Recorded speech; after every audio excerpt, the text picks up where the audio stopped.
Hey, y'all. This is Dr. Carr, the culture docent here to help you navigate and curate the experiences you want to have. So, welcome. Today's episode is aptly titled In Pursuit of Something More. I am so delighted to be joined by my guest, Jennifer Jiggetts, founder and chief creative officer of Jennifer Jiggetts Jewelry. So, Jiggetts, tell us a little bit more about yourself. Hi, Dr. Carr. Hey, everyone. First off, I want to say congratulations on your podcast. I'm wishing you nothing but boundless success and prosperity, and I'm excited to be a guest up here. I'm honored to be here. So, thank you so much for having me. Thank you. So, Absolutely. Thank you. So, a little bit about myself. So, I run a jewelry business, a jewelry brand, and right now we're based out of Lesotho in Southern Africa. I work with women artisans, and we make this lovely jewelry out of the national fabric of Lesotho. And so, I pay my women artisans a fair wage, and they in turn reinvest their earnings back into their communities. And before that, I was a global communications expert, and I've worked with organizations such as Deloitte, USAID, and also FEMA. So, I've also been a journalist. I've been a teacher. I've done a lot of things that have, really helped me and got me to, where I am today. So, Yeah, I love that. I love jewelry. So I love an accessory. So that is absolutely in my lane. And that is, that's beautiful. And you are probably the farthest guest that I that I've yeah. spoken to. So thank you. What time is it there? Right now it's 6 o'clock p.m. Okay. 6 So p.m. for Yeah. all of y'all out there listening, it is 10 a.m. where I am located. So I just always love to hear, what time it is for people I'm talking to. Yeah. But I come from generations of Alabamans. I actually had the very fortunate pleasure of seeing my great great grandma's obituary recently, as my mom was feeling very nostalgic and was sharing some things. But anyway, I personally grew up military, and so I did not. Have the same type of experiences that many of my family members had. And honestly, so for some of my peers that also grew up military, I didn't have that opportunity to live overseas, but I did have the privilege of exposure. So, I don't feel like you actually recognize it until you're no longer in it. But being an Army brat, like, it really shaped my worldview. Like, I feel that I'm very welcoming of different perspectives. Obviously, I'm curious about different cultures. And even in just like my willingness to move around to different places, I still unfortunately get this like tinge of anxiety when someone asks me, so where are you from? Because I'm never really sure how to answer that question. And honestly, I used to be kind of jealous of people that lived on the same street their entire life or in the same neighborhood, right? Like, I didn't have that chance to just go to my cousin's house or my grandma's house over the weekend. Like, those were very coordinated events, or Yeah. having people come visit us, wherever we were living at the time. But I've it it was a struggle then, but I used to feel very strongly about that, but I've kind of shifted my perspective on that somewhat. And I think for me personally, not having that attachment to a specific place has actually made me more adventurous in some ways and able to step out of my comfort zone. So it's been very interesting and affirming to me personally for me to see, so many Black women, particularly over the last almost 10 years at this point, really take that a similar step for themselves, right? To just step outside of their comfort zone. And, they have different motivations. There's different catalysts for making that move. It could be leaving, high stress corporate position, start own business.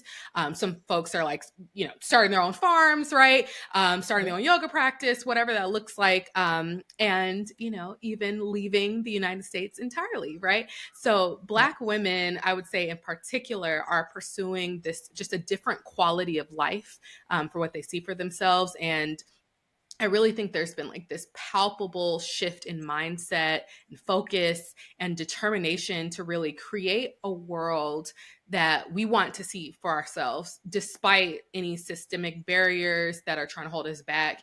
And even like, the real challenges that might be waiting for us, in a different city, state, or in this case, country.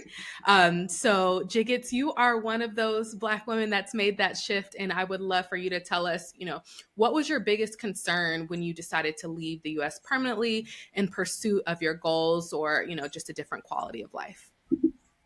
Definitely, Dr. Carr. I think, one of my biggest concerns was not going, to be quite frank with you. What would happen if I didn't go, if I didn't, fulfill this dream? One of my favorite poems is by Langston Hughes, and I don't want to butcher the poem, but it's like, what happens to a dream deferred? Does Mm-hmm. it dry up like a raisin in the sun, or crust over and run? It's something like that. But I'm in a season in my life where I just turned 40, and I want to show up for myself.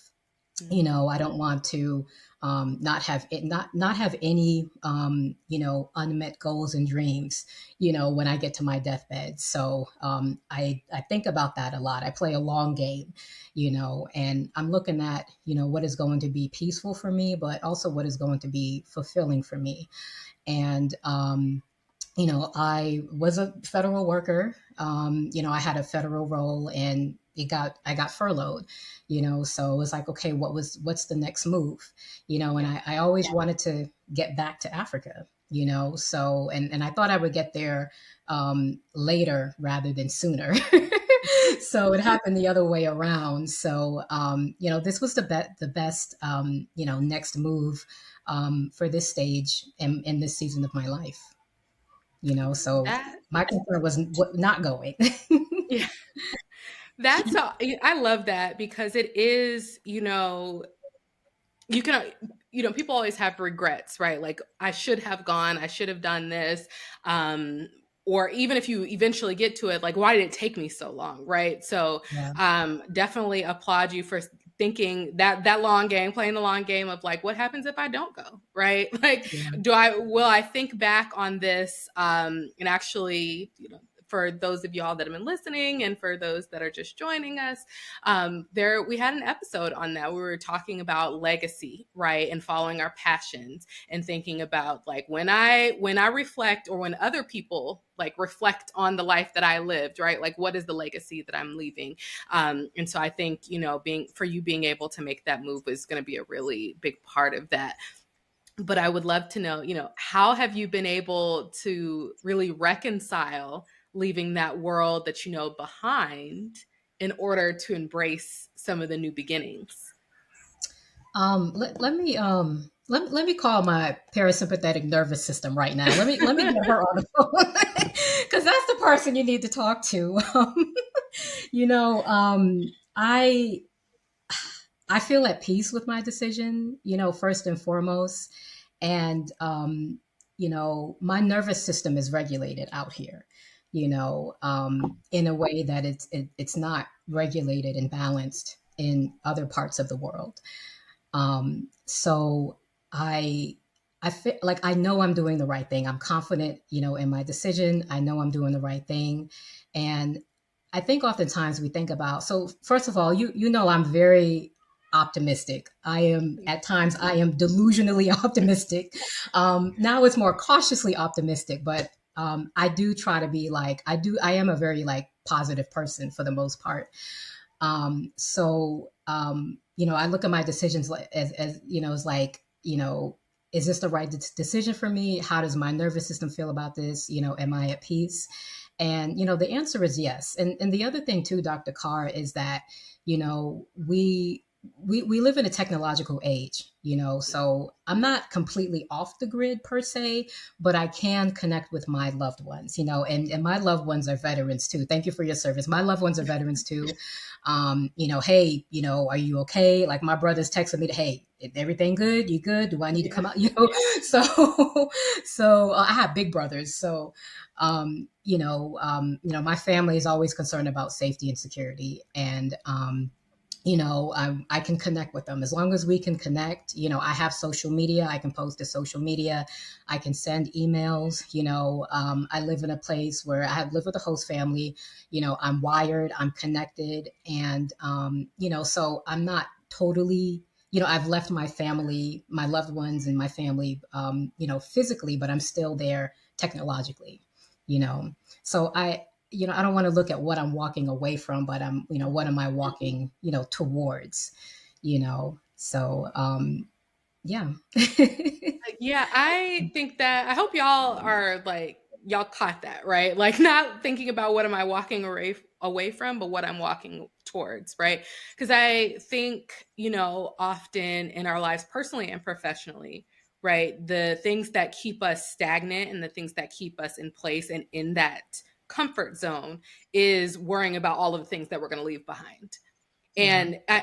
And that's not diminishing, right? Like it's those are very real things. It could be family, aging parents. It could be having to take care of loved ones, or being in a neighborhood that is like being rapidly gentrified. If you right, and you're like, I don't necessarily want to leave this space because there's work that I want to do here. The same being, in employment, leaving your organization. Like there's so many things where it's like, oh, well, I really want to see this project through to the end. I've been Yeah. working on this investment for 4 years. Yeah. That's a big chunk of, your professional capacity. And you're just like, I don't want to abruptly, halt my career journey to move towards something else. But again, playing that long game, thinking about a strategy, thinking about what you really ultimately want to achieve in some of those goals, like maybe it's finding the exit plan. Maybe it's not leaving abruptly, but it's finding, okay, so when will I come to a good stopping point, a realistic stopping point, so that I don't feel like, okay, I'm leaving all of this behind because these are positive things. These are things that matter to me. But it's much easier if you're like, I can't stand anybody that works here. I hate everyone. Yeah. I don't like my apartment. I hate my neighborhood. Right? It's much easier to walk away from those things when you don't feel that attachment. But again, if you're like, these are things that I really care about, and doing what you did, like, okay, well, I have technology, I can stay connected, right? Yeah. Like I can manage my business from anywhere. In fact, it's easier for me to manage my business here, those types of things. I think that's Yes. really important for all of us to, to think about, is like, what are we walking towards? And with that, I'm curious, to know, like, because everything is different, right? So it's not good or bad, it's just different. Different experiences from when you were here versus when you were there. And I know that you've lived in Africa before, right? But what is one of your most liked and one of your most disliked aspect of your new working culture or environment? Yeah, so I like, one of the things I really like is just being on ancestral land. In Africa, my soul remembers who I am, like wherever I am in Africa, South Africa, West Africa, and I'm on ancestral land, and I live and work with the Basotho people here in Lesotho, and I feel like I'm looking at my friends and my family. you know so, and there's that natural kinship. They want to work with me. They want to learn about African American culture, and African Americans, and they want to build with me. So I have, really, to be honest with you, I was thinking about this the other day. For me, this is the opportunity of a lifetime. this is like one of my childhood dreams. I've always wanted to live and work in Africa. And I think that's one of the reasons why I do very well here. It's very natural, it's very organic. And it's also, these are very authentic connections for me.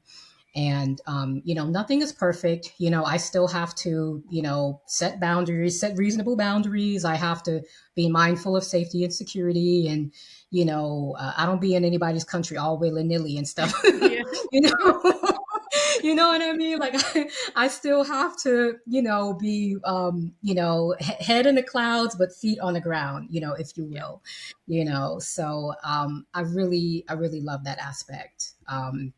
Of being here. And I think one of the things, I wouldn't say it's one of the things that I dislike, but I think it's one of the things that I have to be very mindful of. And it's simply time. In Mm. America, yes, time. In America, time is a straight line in America. Time is very linear. It's like, we wake up, we do our things, we have client calls and we have team meetings, and we have to take our kids to soccer practice, and we take our parents to the family obligations, and everything is boom boom boom boom boom. Everything is a fixed amount of time. That's not the case in Africa. Time is more, it's more circular. It's more of a circle. You meet with somebody, or you meet with your friends, and you finish when you finish. Yeah. It's not like, oh, we're going to meet for 2 hours. No, you talk, and you talk about all the things. You show them the farm and the pigs, and Mm. you make a meal, and it's a whole expansive thing. And African scholars would say that, and I really like this, that they say that we're wasting time in the West and in America, and they say in Africa they are producing time, because you are creating memories and moments with your loved ones. So, and I think that's beautiful. And I also have to consider the meetings that I have with my coaches and my team in America too, so so I think that's one of the things that, like, I struggle with sometimes. It's like time. And like my host family is like, you have to be mindful. Like, this is how it is here. And I'm like, okay. Yeah. That's all I can say is like, okay. But that's something that I've had to really, really be mindful of. Like, I'm not in America. Things are not always going to be on time, and how do I maximize that? It takes Mm. me, I live about 40 minutes outside of the capital city. And if I take public transport, it can take me anywhere from 2 hours, 2 to 4 hours to get home. So how do I maximize that time? How do I buy my time back? I'm strategizing, I'm thinking, I'm writing social media scripts, I'm thinking of ways to style the pieces, the jewelry, you know what I mean? So, that's one way of how I try to, work through that. But I definitely struggle with time. And this is my second tour in Africa, and I still struggle with time. You're not the first person that I've heard say that around the time. And that's something that I've also experienced in different places, right? Like, time is just like, one thing that I love about, particularly like in European countries, siestas, right? Like, why are we not taking siestas in America? Like, Yes, I struggle with that, because when I was there, I was like, oh, I love this. This is what is needed. It is natural. It feels natural for me, like a yes, natural pause, because that's how I like to structure my day. And yes. so I've heard people, when they've gone to Ghana or other parts, and they're just like, yeah, going to a restaurant, your food comes when it comes, right? Like, please don't come Yeah. here hungry, because, like starving, because your food Yes. is going to come when it comes, right? But Yes. to me, it's not just I think it's obviously it's a culture shift, but it's a mindset shift, Yes. because again, like, we're so go go go, or at least we're primed to think that way in American society, whereas in other countries, like you said, like, we're producing time. Why are you so stressed to go? Why are you only need 2 hours to catch up? Like, and knowing that the best times where that you have sometimes with your girlfriends or your guy friends, whatever, like, you're just hanging out, is when y'all started at brunch, but then it continued throughout the day. Like now you're shopping, now you're doing this, and you're just enjoying each Yes. other's company. Those are the memories that you're building, and you're talking about everything, from one from family to politics, whatever you're discussing. And I think that is beautiful and that we should be doing that more. I also think that it helps spur the innovation that I think a lot of people are looking for, right? Is Yes. when you have the freedom to just talk about anything. Like that, letting Yes. your imagination, run wild or not talk at all. Like you're just enjoying each other's company. You're just kind of sitting around and, shooting the breeze and not feeling so tied to a specific structure and this time constraints. I think that changes the way that you think and the way that you approach different, your problem solving, right? And again, it's not right or wrong, good or bad, it's just different. And we would all benefit from trying, something differently and trying that approach and not feeling like we have to like, yes, it's an adjustment, right? Like you're working with Right. teams in different areas of like, okay, well, how do Yes. I, but even you mentioned like, well, how do I maximize my time? That's still you having that American mindset in this space of like, Definitely. well, do you need to maximize the time, or should you just like watch the trees as they, pass by you and let your mind wander, Definitely. right? And that's going to be up to you to decide. Sometimes there's deadlines and you do need to maximize that time. But I Yes. think that's just such an interesting, thought and perspective.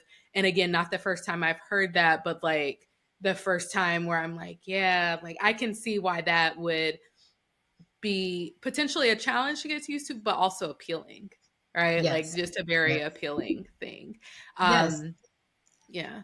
Yes, and it's the way they do business too. It's like, Hmm. I was telling my family, it's like, networking. It's like networking in America. It's like we go to like happy hours and Yeah. you go to dinner at your boss's house. You know what I mean. You meet up for drinks or go to events. But I mean, here it's like, I have to go to ceremonies. I'm running a business. I have to, and they take all day, and I have to, adjust for that.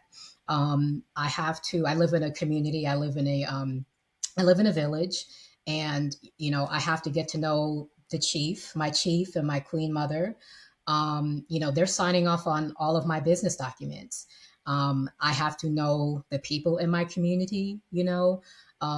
There's always a party. Somebody is always throwing some kind of celebration. Like you could, you could be running and trip on a rock and get up. Oh, we're throwing a party. Right. Okay, you are breathing. Are you breathing? Can you see? Like we throwing a party for whatever. You had a baby. Yeah. Your cow had a baby. The dog had a baby. Oh, it's a party. Like Right. so, and I and love that. you go. I mean, there's always no. They know how to party here, honey. Like so I have to have a dress for, I have a couple of seamstresses. I have to have a dress for each celebration. And that's how I network. And they don't call it networking. It's Mm, producing time, and they have to get to know me as a person. They're asking questions about me. They're asking questions about my family. They're asking questions about, my family and everything back home in America and how we do things there. I'm yeah. asking questions about them. And it's a circular moment, and it goes on. It just goes on. And it's interesting. So I'm the biggest introvert that you will ever meet, believe it or not. But even with that, a big part of my job here is recognizing, the importance of how, the Basotho people and Africans overall, African people, how they value time and how they maximize, their time. Because I am here and I do my best to try to respect the culture as much as I can, and what does that look like? That looks like, spending time in my community, with my village elders, with my host family, getting to know my chief and the queen mother of my village. They are very integral to my business operations. They sign off on a lot of my paperwork for my business. I have to spend time and I make time, to get to know them and their families and the other families in the communities as well. So it is time is something it's something that I have to be very, very mindful of. And as I mentioned, it is a big part of how I conduct business here and how I connect with my community. Yeah, absolutely. So I want to ask you, just because I know we're coming up on time, but what do you think is the biggest misconception people have when you suggest like relocating to a different country? Um, I want to preface this with one of my favorite movies is The Wiz with Diana Ross as Dorothy, and towards the end of the movie, Dorothy finally steps in her power and realizes that wherever she is, she's home. She could be in Harlem, she could be in Emerald City, but wherever she is home. And I would like to apply that same thing, to living on traveling and working abroad. I think one of the biggest misconceptions with people is that they cannot make a home outside of, their home country, wherever that may be. But, wherever you are in the world, you can make a home not only for yourself, but also, for your family. When home is really in your heart, but you can apply that to anywhere you are in the world. And that's what I've done here in Lesotho in Africa. This is my adopted home, my second home country. But I'm home right now. I'm home here with my host family. I'm home here in my community, and I'm at home, with myself and with my God.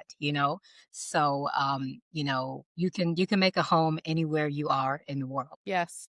I love that. I love that. And I believe that to be true, especially because again, if you've grown up in whether it's military, Peace Corps, what have you, or just your family happened to move around, I think that really resonates with us is that thought of like it's where you make it, it's the people around you, it's that community.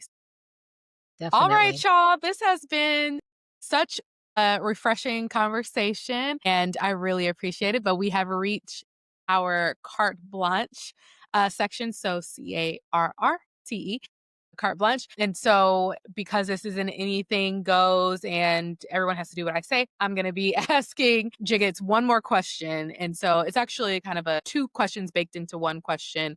But for those that know me, know that I'm very like woo woo. I'm very much into astrology. So, my question for you is I want you to tell us your zodiac sign Okay. and then your definition of community because I want to see how those kind of match up. Okay. I'm a Cancer. I'm a July Cancer too. So yes, I am. Same. I am a Cancer. Definitely. Definitely. Yes. Yes. And then you said what community? You said what is Yeah, what's your definition of community? Yep. I really like that question. Let me consider that for a little bit. I think I'm gonna say my definition for community is similar to my definition for success. And I can't take credit for this. This is from spiritual, I think he's like a pastor out of the Agape Church in California, Dr. Michael Bernard Beckwith. And he has this definition of success where it says success is the continuous unfolding of your talents and gifts in the service of others. So I kind of want to apply that to community as well. And I'm just going to tack on it to, with realistic expectations and boundaries. So protect yourself and protect your energy too. But also be in service. So, with others in your community. Yes. Yes. Oh, love that. And I do feel like that matches up with your with your side. I'm probably biased because I am also a July Cancer. But that Okay, really girl. I resonated with knew it. I me. knew it. I knew it. I know my That people. resonated with me as well. So, and for When is your maybe it resonates birthday? with July 10th. Okay. Oh yes. Okay, y'all. So this has been so much fun. And we have just, a few more conversations left in 2025. So thank you again, Jiggets, for being one of those conversations that we're having. And for all of y'all that are, continuing to be on this journey, and for some of us that are just joining new, right? There are some exciting changes coming to KMOB, including what we are labeling the vault. Right. So the Vault is going to be this curated space to find trusted resources and brands that work with your lifestyle. So if you're thinking travel, business, luxury, you are going to find what you need in the Vault. So be on the lookout for that. Again, that is going to be on KMOB. All right, y'all. I will see you Tuesday for more empowering conversations that lead to empowered experiences. Bye, y'all. Thank you so much.